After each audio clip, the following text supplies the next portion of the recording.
Hey everyone. Today I wanted to talk about love and how it's basically the most important thing we could ever do. There's a lot more to love than what we see in culture, and I wanted to kind of unpack that a little bit today. I think to start off, though, it's easier to kind of say what love isn't and then work our way from there rather than saying what love is. So let's start off with the first part. Love is not merely a feeling. It's actually a commitment and it's a choice that you make. And we'll explore that a little bit later. It's also not merely being nice.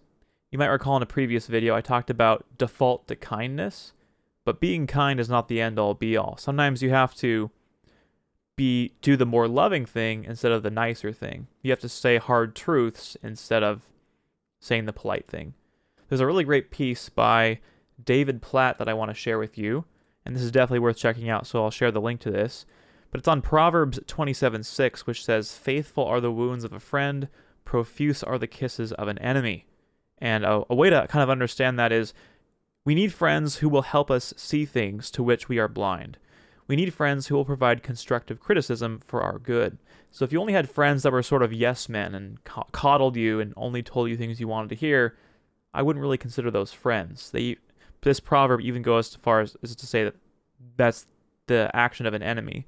But real friends will really come to you and help you see ways you can improve. Or like, think about that friend group that you might have where maybe there's a friend in your friend group where they just do something that's super annoying and no one can stand it, but no one really has the guts to confront the person and tell them, where you might feel like, wow, this would be a really difficult conversation, but I feel like if I were to let this friend know that what they're doing is really annoying, that's probably for their benefit, because then they can at least know. They can choose to continue being annoying or not, but they have that knowledge, and you've been loving by wounding your friend in this case. So that's the second point. The third point about what love is not is it's not conditional. To kind of illuminate that further, I'd love to show you a little bit from C.S. Lewis's The Four Loves, which of course have their roots in the Greek definitions of love, which are a bit more nuanced. In English, we only have one word really to talk about it. So let's talk about these four. First off, there's eros, and that's romantic love. And often that's expressed through emotions and feelings. It's seeing something good and wanting to make it part of your life. Storge is an empathy bond, so a familial bond. That's the most empathetic manifestation of love. You have philios or philia, which is brotherly love, kind of kindred, friend bond type love. And then lastly, you have agape love, which is unconditional love. And this is the love that God shows for us. It's the most self-sacrificial type of love.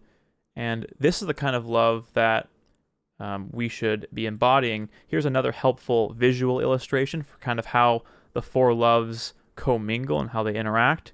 And you can see kind of how they have the shared quadrants here between eros, philia, agape, and storge. And then the center of that is the concept of love itself. And why do we know that love is so important? What makes love such an important part about being human? Well, we know this because as the kind of main authority on love, Jesus, he said that. So a Pharisee, I don't know if it's a Pharisee or a Sadducee lawyer, walked up to Jesus and said, "What is the greatest commandment in the law?" He wanted to know what's the very most important thing that they could be concerning themselves with.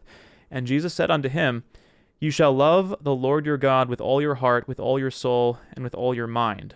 This is the great and first commandment. And the second is like this. You shall love your neighbors as yourself. On these two commandments depend all the law and the prophets."